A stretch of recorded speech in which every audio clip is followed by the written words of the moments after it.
4 lakh vote से जीत होगी इसको तो नहीं बता, लेकिन जीत पक्का होगी। जीत पक्का होगी। रविशंकर जी 10 साल के सांसद हैं, कोई देखा है? अरे कोई पब्लिक देखा है लोकसभा में? रविशंकर जी का तो छोड़ दीजिए, मोदी जी का कितना गारंटी सही है? रविशंकर जी का तो छोड़ दीजिए, मोदी जी का कितना गारंटी सही है? इस मुद्दे पर बात करने के लिए कई स्थानीय लोग हैं, इनसे हम बात करते हैं। सर, क्या लग रहा है इस तरह जो आज आप लोग यहाँ पे समर्थन में आए हैं, क्या लग रहा है किस तरह का यहाँ टक्कर होने वाला है या क्या कुछ होगा यहाँ की इस बार लोकसभा चुनाव में? इस बार लोकसभा चुनाव में बहुत सी भ्रांतियां हैं जो टूटेगी। जो मंशा है, लोग समझते हैं कि पटना साहिब भाजपा का गढ़ है, जो इस बार टूटेगा।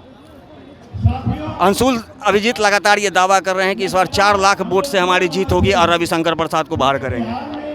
4 लाख वोट से जीत होगी इसको तो नहीं बता, लेकिन जीत पक्का होगी। जीत पक्का होगी। क्या इससे पहले अभिजीत जी कभी क्षेत्र में आए हैं? नहीं, पहले तो क्षेत्र में नहीं आए थे, लेकिन ऐसे भी अनजान आदमी नहीं है, जाने पहचाने हैं। इनका भी राजनीतिक पृष्ठभूमि रहा है। इनका फतुआ माना जाता है आरजेडी का गढ़ है। जी हाँ, फतुआ आरजेडी का गढ़ है, लेकिन हम लोग का समर्थन है। आरजेडी से कांग्रेस से गठबंधन है, तो हम लोग इनको भरपूर सहायता कर रहे हैं। अगर रविशंकर की बात अगर कर लें तो वो 2 बार से 1 वर्ष सांसद हैं। क्या उन्होंने क्षेत्र में विकास का कार्य किस तरह का किया? कहीं भी कोई विकास का काम नहीं किया है। न कहीं कभी आते हैं, न जाते हैं, न कोई उस तरह के कोई कार्यक्रम, छोटा कार्यक्रम हो या बड़ा कार्यक्रम हो, कभी कोई फतुआ विधानसभा क्षेत्र में नहीं करते हैं। अगर कभी आए तो फतुआ में, प्रॉपर फतुआ में कभी एक दो पेपर के माध्यम से और जैसे मीडिया वाले के माध्यम से पता चलता है कि आए हुए थे, लेकिन हम लोग भी कभी देखे नहीं है। जनता में कितना आक्रोश है उनके खिलाफ? जनता में सिर्फ उनके भाजपा वाले लोग, उनके जो समर्थन में रहते, समर्थित जो भाजपा कार्यकर्ता है, उनको भी बहुत ज़्यादा आक्रोश है। हर जगह उनको विरोध हो रहा है और अंदर से भी विरोध हो रहा है। तो जैसा कि आप सुन रहे हैं, रविशंकर प्रसाद का लगातार विरोध हो रहा है और भी लोग हैं, इनसे बात करते हैं। सर, किस तरह का रविशंकर का विरोध क्यों? रविशंकर का विरोध क्यों? रविशंकर जी 10 साल के सांसद हैं, कोई देखा है? अरे कोई पब्लिक देखा है लोकसभा में? तो इस बार आप लोग का समर्थन कैसा रहेगा? समर्थन का 4 लाख वोट से हम लोग जीतेंगे। 4 लाख वोट से जीतेंगे? हाँ, जीतेंगे पटना साहिब। लेकिन रविशंकर वो अपने अलग दावा कर रहे हैं। दावा कर रहे हैं तो दावा उनका झूठा न है। आज उनका पार्टी का के वो दावा सही है? 10 साल की सरकार में रविशंकर जी का तो छोड़ दीजिए, मोदी जी का कितना गारंटी सही है? कि बिहार उनके दावा से भरोसा उठा चुका है। कह रहे हैं कि 400 पार होगा, बिहार का सभी 40 सीट हमारा होगा। हम बोल रहे हैं कि 120 सीट पार हो जाए ना गठबंधन का, इंडिया गठबंधन का, भाजपा गठबंधन का, तो 4 तारीख को पता चलेगा। तो जैसा कि आप सुन रहे हैं, यहाँ की जो जनता है वो सीधा चुनौती दे रहे हैं कि अगर एनडीए की 120 सीट से भी अधिक आ जाती है तो बहुत बड़ी बात होगी। सर, क्या कुछ कहेंगे? हम क्या बोले?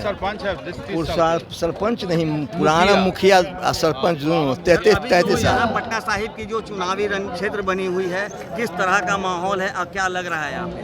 बिल्कुल जो है सो अंशुल अभिजीत जी जीतेंगे, अब बहुत बड़ा मत से जीतेंगे। चूँकि रविशंकर जी की उपेक्षा करना इस क्षेत्र का सबसे बड़ा उसका दंड मिलने जा रहा है। आपकी कहीं कोई भी आना नहीं, कभी जाना इनका रहा। क्यों इनको मदद करेगा? क्यों वोट देगा? कोई आदमी गया भी वहाँ दिल्ली तक गया, उसको भी कभी काम नहीं किया है। इसलिए इनको अब की विदाई तय है, निश्चित। ऐसा भी फतुआ को आरजेडी का गढ़ माना जाता है पहले ही से, आज से नहीं। लालू यादव जिस समय जीते थे पहली बार, तब मेहताब बाबू विधायक बने थे, उस समय से ही। अब तो बीच में चेंज कर गया, कुछ फतुआ उधर कट गया बख्तियारपुर की तरफ, कुछ जो है सो पटना सदर में जुट गया, समझ गए ना, फुलबाड़ी कट करके। आओ, बहुत अच्छा स्थिति है यहाँ। एकदम इसको कहना है कि प्योर है बिल्कुल। क्या कुछ कहेंगे? सबसे बड़ा चीज़ है ना कि रविशंकर जी जो है पटना साहिब लोकसभा क्षेत्र के जब 10 साल से एमपी रहे, यहाँ के जनता उनको इतना यहाँ के जनता की उपेक्षा किए कि वो यहाँ से वाले से मिलना उनका अथी था। वो दिल्ली रहते हैं, दिल्ली से भेंट होता है नहीं जनता घूर के चला आता है, काम नहीं हो पाता है। फतुहा विधानसभा के बात छोड़ दीजिए, फतुहा विधानसभा चूंकि बोलिए कि आरजेडी के, बख्तियारपुर है, पटना सदर है, पटना साहिब है, बांकीपुर है, सारे विधानसभा में उनका काला झंडा और विरोध क्यों हो रहा है? मान लीजिए आरजेडी यहाँ है, पटना साहिब में तो आरजेडी नहीं है, पटना सिटी बांकीपुर में तो आरजेडी नहीं है, वहाँ भी उनका विरोध झेलना पड़ रहा है। इसलिए इस बार उनका जो है हारना तय है और कांग्रेस के जीतना तय है पटना साहिब से, इसमें कोई दो मत नहीं। एक सवाल ये है, क्या लगता है कि अभिजीत जी जीत जाने के बाद क्षेत्र में रह पाएंगे? हाँ, अब ये आपका क्वेश्चन सही है। अगर ये 5 साल यह भी नहीं रहेंगे तो आने वाले दिन में इनको भी पटना साहिब के जनता उखाड़ के फेंक देगा। अगर इनके अस्से कसौटी पर उतरे कि काम करना है, जनता के बीच में रहना है, तो फिर इनको रखेंगे। फिर दोबारा जनता क्या चाहती है? विकास चाहती है। हाँ, जनता को चाहिए विकास। साथ साथ मोदी जी के गारंटी योजना से यहाँ के जनता फेल है, क्योंकि 5 किलो भोजन, दरिद्र वाला भोजन कराने से आम जनता को नहीं होता है। रोजी चाहिए, रोजगार चाहिए, पढ़ाई चाहिए, दवाई चाहिए, सुनवाई चाहिए।